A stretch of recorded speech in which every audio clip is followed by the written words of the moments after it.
Lico, você foi campeão da Libertadores da América com o Flamengo em 1981.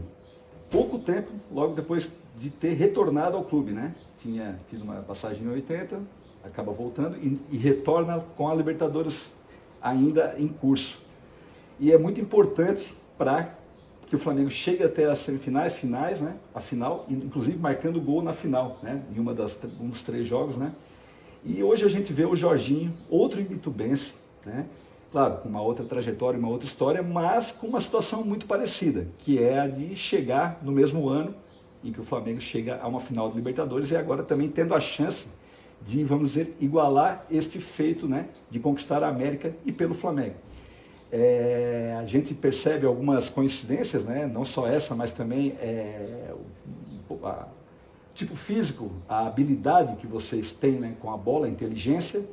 Como é que você vê? Como é que você vê esse momento, desde que tá, né, acompanha com certeza a vinda do Jorginho e essa possibilidade de, neste sábado, né, às 18 horas, perto das 20 horas, estar comemorando um título de Libertadores da América, assim como você comemorou, e logo na sequência depois veio o Mundial. Bem, Kleber, é uma satisfação aí estar conversando com vocês. Eu vejo que a expectativa, ela não muda muita coisa, né? Porque a carreira do jogador, ela só vai vingar realmente se você conquistar títulos, né? E a Taça Libertadores, eu imagino e tenho quase que absoluta certeza de que é uma das competições mais importantes que todo clube sul-americano ele busca, né? Sempre que eu era mais novo e estava no América de Joinville iniciando a carreira, eu escutei pelo rádio uma final de Internacional e um clube argentino, lá na Argentina. E aquilo mexeu assim comigo porque era uma competição, né? Eu digo, pô, mas estão atirando isso, estão atirando aquilo em cima dos jogadores. Foi um sufoco para o Internacional passar por aquela situação, né? E levou alguns anos e eu fui participar, né, pelo Flamengo e aconteceu quase que a mesma coisa lá com o Cobreloa, né, o nosso adversário no Chile, né?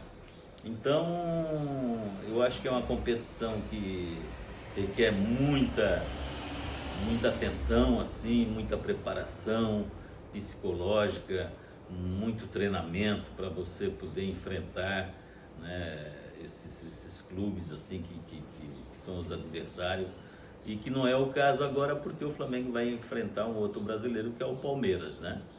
Então acho que a expectativa, como foi para mim, é para o Jorginho, né? E a gente está aí torcendo para que não só ele, mas todo o plantel, o grupo, possa comemorar essa conquista, né, e dar ao torcedor essa alegria, essa felicidade que ele tanto busca, né, e quer comemorar.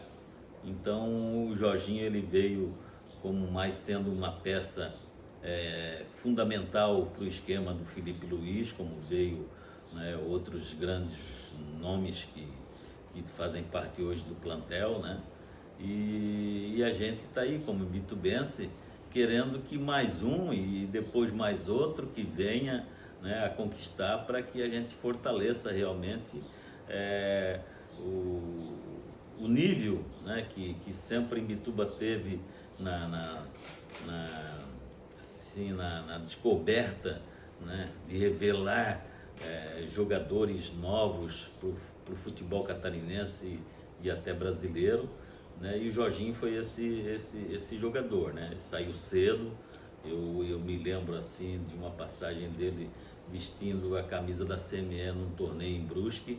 Ele devia ter uns 13 para 14 anos. O Mário Júnior era o treinador e a gente foi participar de um torneio em Brusque e teve 3 jogadores naquele jogo que me chamaram a atenção. O Jorginho, que era o meia 10, o meia esquerda, o filho do alemão, que era um centroavante muito bom, não me lembro agora, não me recordo o nome, e um outro menino. E depois desse torneio, aconteceu que o Mário Júnior me procurou, nós estávamos almoçando, e tinha uns italianos que tinham gostado desses 3 meninos para tentar fazer negócio, levar para a Itália e tal. Aí eu falei, Mário, eu não vou me meter nesse assunto porque são os meninos, né, cara? Eu já vi aí outros empresários levar, a gente não conhece os caras e tem que conversar com os pais primeiro, tal, para ver qual é o que os pais vão dizer, né? E aí se criou em Piratuba, eu acho, numa cidade aqui, um nome assim parecido. E lá fizeram uma clínica de jogadores com alojamento, com estudo, né, de língua. E o Jorginho foi um deles, junto com esse filho do alemão, que participaram desse... Filho do alemão, Ramon, né? Ramon. Muito bom jogador. Batia com os dois pés, fez gols. E passaram por essa clínica, né? E o tempo foi passando, de repente eles foram para a Itália, né? Junto com o pessoal. Participaram de toda essa trajetória longe de família, sabe? Um menino de 14 anos, 15 anos. Isso já demonstra, assim, a determinação que ele teve, Jorginho, né, cara? Longe dos pais. Tá certo que deviam estar sendo bem assessorados, mas é complicado, assim, sabe? E hoje a gente vê ele com essa capacidade de ter enfrentado tudo, tá aí defendendo essa camisa bonita do Flamengo, né? Podendo dar alegrias a todo imbitubense, né? Os pais, que teve a mãe aí, que foi a professora dele, a técnica, né? Então é uma história muito bonita e a gente quer que isso se concretize com esse título, com essa conquista, para que todos os imbitubenses possam comemorar.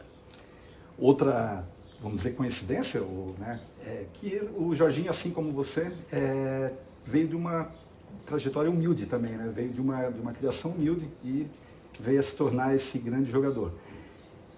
Quais das características que você exaltaria mais no Jorginho? O que é que te chama mais a atenção? E se é que dá para comparar, com quem do time de 81 que você compararia? Vamos dizer, não compararia, mas que dá para dizer assim, que tem um estilo parecido. O Jorginho, ele tem assim um futebol muito consistente, né, cara? Seja na marcação, na rapidez de movimentação da equipe, né? Ele aparece sempre para o jogo desmarcado para poder organizar bem a saída de bola. Isso foi o que ele já desde pequeno fazia nessa época, né? Ele não errava passe, o passe dele era quase que todos perfeitos assim no pé. E me lembro de um agora que foi o último jogo, né, que ele deu um passe de primeira pro Arrascaeta. Aquilo ali é uma pintura, cara, sabe? É uma coisa de primeira assim, e jogou no pé certo do Arrascaeta para fazer o gol, né? Depois o Arrascaeta concluiu com uma bela jogada. Então ele é muito eficiente nos passes e na movimentação de dar uma opção, né, de jogo para quem está saindo com a bola, para o companheiro que está do lado. É difícil tu encontrar um jogador assim, sabe? Então se ele não tivesse, eu acho que assinado pela seleção italiana, talvez ele fosse um dos volantes da seleção brasileira, né? Pela capacidade dele de entrosar, de empurrar o time para frente, de cobrar. Ele é um jogador muito eficiente nessa parte, como é o Pulgar também, que eu acho que é um dos melhores volantes que eu já vi jogar ultimamente, Pulgar. Então eu acho que o Jorginho ele tem essa característica e eu acho que está dentro dos tops aí de jogadores, né, que hoje estão no Brasil. No teu tempo ele teria alguma semelhança com o Andrade, alguma coisa assim, ou de repente com algum outro jogador, assim, que também tinha essa inteligência, essa capacidade de abrir o jogo, de fazer com que essa movimentação e essa inteligência para que a saída de bola tivesse melhor qualidade? Ele poderia, né? Poderia. Só que o tempo era outro, né? E a gente não pode, assim, analisar que era igual. O Andrade, para mim, juntamente com Carpegiani, Falcão, Clodoaldo dos Santos, né, Gerson, foram os melhores volantes que eu vi jogar, sabe? O Andrade era um espetáculo de jogador, entendeu? O Andrade, ele não fazia falta como volante, ele não fazia falta em ninguém. Ele marcou Maradona no Maracanã que o Maradona teve que perguntar quem era aquele jogador, né? Então, assim, para comparar, eu acho meio difícil, porque as características são outras. Na nossa época, os times, os adversários eram todos bons, não tinha adversário ruim. Todo time tinha 3, 4 craques de bola. Hoje você não vê ninguém. Tanto é que nós estamos aí com a seleção capenga, sem o treinador ter visualizar uns 11 para enquadrar no time, né? Tá testando. Naquela época você fazia formava 2, 3 seleções, né? Nem mesmo o treinador é brasileiro, né? É um exemplo, um sinal, né? Para tu ver, porque o futebol ele desandou de uma tal forma, né, cara? Assim, a parte física tomou conta da parte técnica, né? São raros os jogadores que sobressaem. O melhor jogador do futebol brasileiro não é brasileiro, né? Que é o Arrascaeta. E outros mais que tem, né? Então a gente deve alguma coisa no momento assim, sabe, cara? Então hoje, se o time tiver uma consistência boa de jogadores tecnicamente bons, a parte física você adquire em 1 mês, 2 meses, entendeu? O importante é a parte técnica para você poder fazer a diferença, que eu acho que é ainda o que a gente espera que possa ser um grande ponto para que você acredita numa seleção brasileira ou no teu time, entendeu? Então é a parte técnica que está, eu acho que deixando a desejar um pouco. Numa partida tão nivelada, né, onde se espera-se um equilíbrio, qual o conselho que tu darias não só para o Flamengo, mas até para o Jorginho, né, a posição dele e tal? Qual o conselho que tu daria para enfrentar um Palmeiras que também é tão consistente, né, e tem bastante qualidade? Não tem como você dar um conselho, né, cara? Eu acho que o Flamengo hoje, ele vive um momento muito bom, sabe? Muito consistente, né? Ele tem um treinador que jogou lá na Europa, um cara inteligentíssimo, um cara que cobra realmente dos jogadores uma performance sempre melhor em cada jogo. A gente percebe isso. E os jogadores têm que executar, entendeu? E é por isso que o Flamengo está na frente. Eu acho que em cima de toda essa condição do Felipe passar para eles a vontade e o que o time tem que fazer para dar de retorno para o torcedor, para o clube, porque o Flamengo é um clube especial, sabe, cara? Não que os outros não sejam, mas o Flamengo é um time que, se tu não estiver bem, cara, tua cabeça vira um inferno, entendeu? Ou tu treina para jogar, te cuida para render, senão não fica no clube, sabe? Então, acho que o time está preparado, acho que não deve se amedrontar assim para nenhum adversário, acho que não existe, sabe? Então é jogar, cara, é tu encarnar a hora do jogo, vamos jogar, vamos correr, vamos lutar, vamos, sabe, ter a alma para fora para acontecer o resultado. É assim que vai ser, porque jogar eles sabem jogar, o time está entrosado, o toque de bola é bacana, é bonito, então não tem nada, cara, é tu encarnar. E o futebol não tem vamos ver, ou vamos assim, ou vai dar isso. Futebol ou é ou não é, entendeu? Ou tu encara ou então tu vai para outro lado. Já sabe onde vai assistir o jogo? E o que é que espera o que é que espera que aconteça quando chegar perto das 8 horas da noite? O que é que tu espera que vai acontecer? Você vai estar comemorando onde? Cara, eu tive aí uns 2, 3 convites aí para assistir com a torcida da Fla Braço do Norte, da Fla Floripa, da Fla Zimba, sabe? Mas é uma expectativa assim de euforia, né, cara, que eu acho muito bacana, o torcedor naquela vibração toda. Mas eu prefiro, de repente, tomar o meu vinho assim no meu sofá aqui, mais tranquilo, sabe? E aí eu fico conversando com as filhas e a gente tem mais tranquilidade para ver. A família vai estar reunida então. A gente sabe que tem 3 filhas, né? E as 3 são flamenguistas doentes, né? Vamos dizer assim, doentes no bom sentido, são fanáticas, né? Como é que tu lida com essa tietagem hoje, né? Diante de duas filhas que até não conseguiram te ver jogar na época. A Mônica sim é mais velha, mas essas duas e agora elas também tendo essa oportunidade, né? De novamente ver o Imbitubense ser campeão. É bacana, né, cara? Tu vê assim o amor que elas têm pelo Flamengo, né? E isso é o que importa para mim, entendeu? Se como pai ou para Simone como mãe, é ver as filhas felizes, né, cara? Eu acho que não tem premiação melhor do que essa, sabe?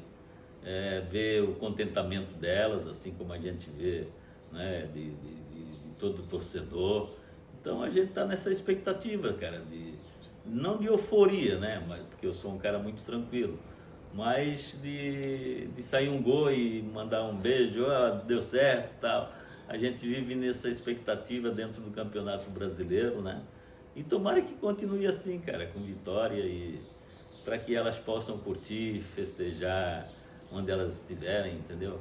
E a gente também vai ficar feliz do mesmo jeito. E essa possibilidade de comemorar 2 títulos em 5 dias, né? 5, 6 dias, que lembra muito o tempo de vocês, né? Quando o Flamengo realmente era uma máquina de títulos e que em um ano conquistava 3, 4. Já está preparado para quarta-feira também? O que é que acha que o Flamengo leva o brasileiro também? E qual é a mensagem última assim, que tu deixa para a torcida rubro-negra aí para esses próximos 2 jogos? O brasileiro eu acho que não tem como perder mais, né? O brasileiro... O Palmeiras teve uma possibilidade de estar na frente, aí não segurou, talvez pelo plantel que ele tem um pouco inferior ao Flamengo, que tem, né, substitutos à altura de quem está jogando. Então, acho que o Flamengo ele não tem como perder o brasileiro, sabe? E a expectativa maior é na Libertadores, né, cara? Porque é um jogo final, são 2 equipes que já demonstraram que tem assim uma raça boa de encarar, de querer vencer. O Palmeiras, mesmo que seja assim um time um pouco mais inferior tecnicamente, né, pelo número de jogadores que tem, mas é uma final e tem um treinador que acho que foi o melhor que já apareceu aí no Brasil, né, nos últimos anos. Então é ter cuidado, cara. É tu jogar, mas ter cuidado, porque às vezes o jogo ele se decide num lance que tu, por autossuficiência, tu vacila e o adversário pode chegar. Então tem que ter esses cuidados. Acho que o Felipe já está assim, bem consciente do que vai falar para eles, porque já disputou várias competições de nível, né, na Europa e agora aqui no Brasil, e é um grupo já mais maduro também. Então acho que o Flamengo ele está totalmente assim preparado para vencer e acho que vai dar certo.